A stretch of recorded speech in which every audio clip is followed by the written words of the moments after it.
the Honorable Leo Malala, the Honorable Kanoti, who is the party leader of DNA, and other members of our NEC. And this morning we are very pleased and we want in a very special way to salute our judiciary.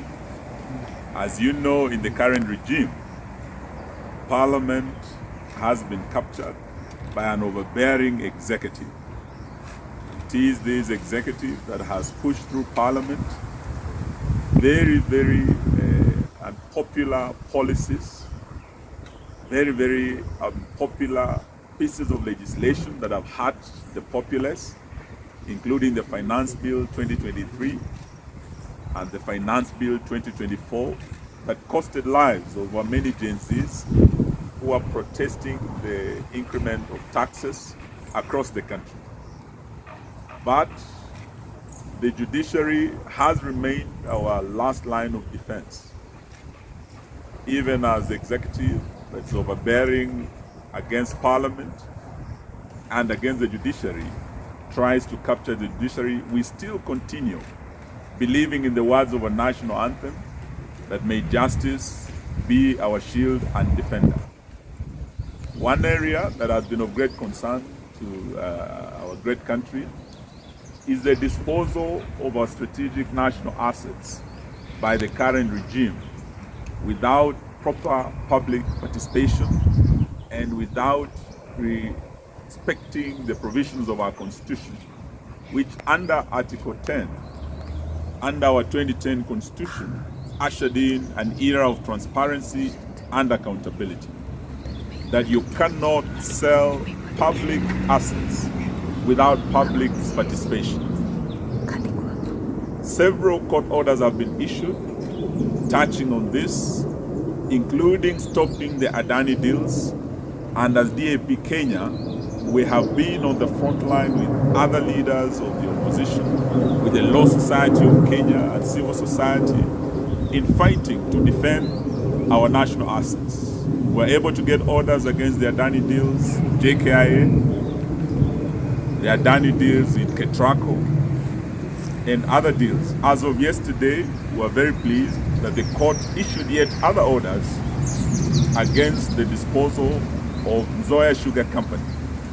We will, after this presser, be sharing with you copies of the court order stopping the disposal of Nzoia Sugar to a private entity, including 14,000 acres of ancestral land of the people of the great county of Bungoma.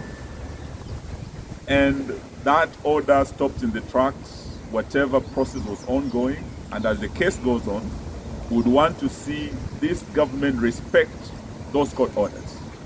We have seen impunity where court orders have been issued, but the government has ignored court orders, including the order stopping the deployment of our officers to Haiti.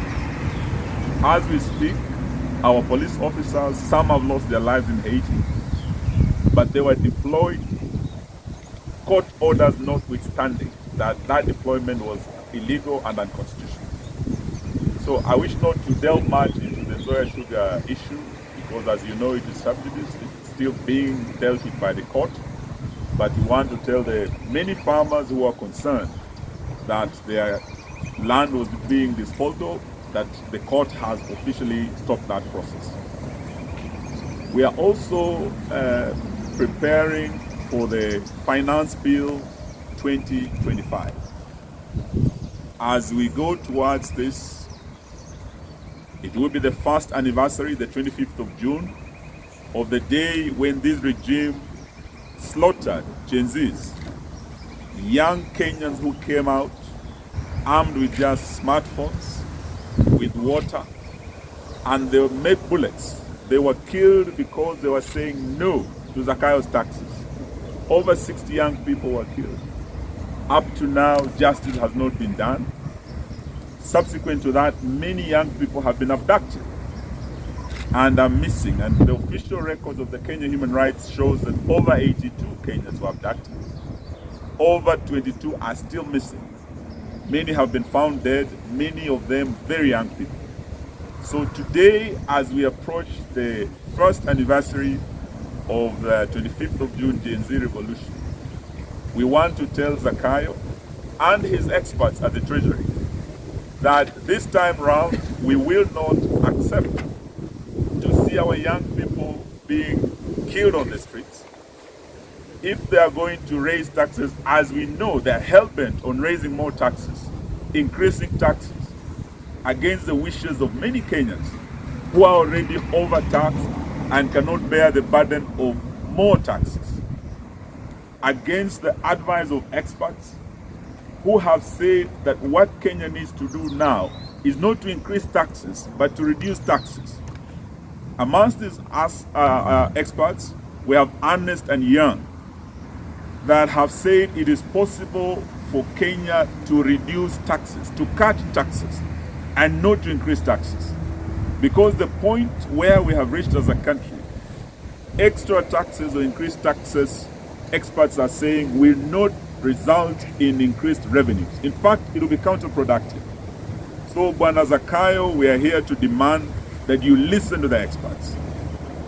And we want to tell the expert, Bwana Mbadi, that we want those taxes reduced, not increased. So whatever measures you're going to put in place to increase the already overburdened Kenyans who have been taxed, as DAP Kenya, as the opposition, we will not allow our children to come out alone.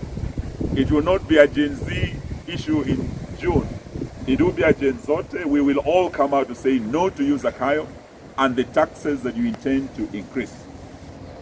We want to salute our members of parliament from DAP Kenya and other parties who said no to the Finance Bill 2023 and 2024. But we want to tell them to be vigilant, because in the coming few weeks, more taxes are coming. Every member of parliament now will be the only hope, the way our courts are the only hope, our last line of defense against this corrupt regime. Our members of parliament will be our last line of defense to reduce the tax burden on the shoulders of Kenyans, because Zakayo is coming. If you have a pay slip, Zakayo is coming for you. Whether you are a teacher, whether you are a police officer, whether you are a doctor, whatever is left of that pay slip of yours, Zakayo is coming for it. And we're here to say we will stand with you, and we'll urge all our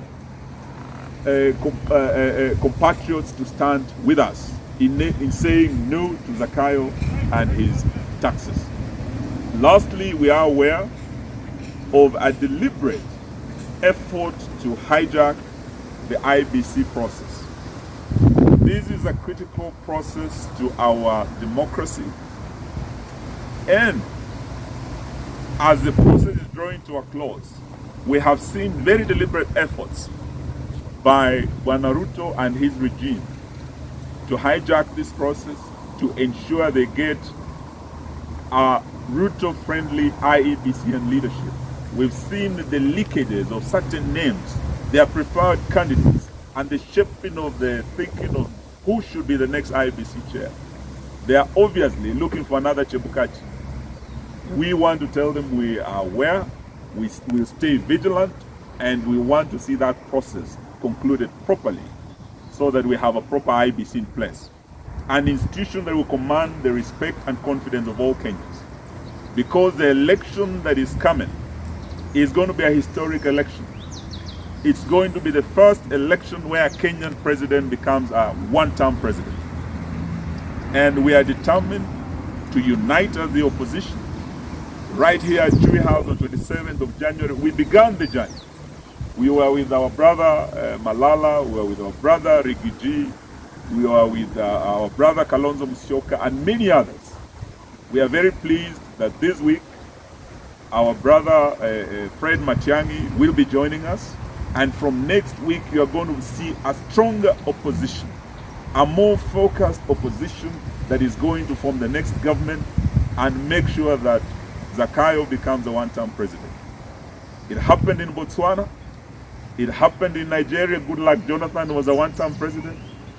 It happened in Liberia. George Weah became a one-term president. And we want to assure William Ruto he's going to be the first one-term president of the Republic of Kenya. Whatever you do to interfere with the IBC, Bwana Ruto and your cronies, the die is cast. Let me invite my colleagues to also say a word, and just to say that even as we conclude our statement, we have told Kenyans that this country has seen bad policies and legislations passed by our parliament. The damage that has been done in terms of bad policies can be reversed.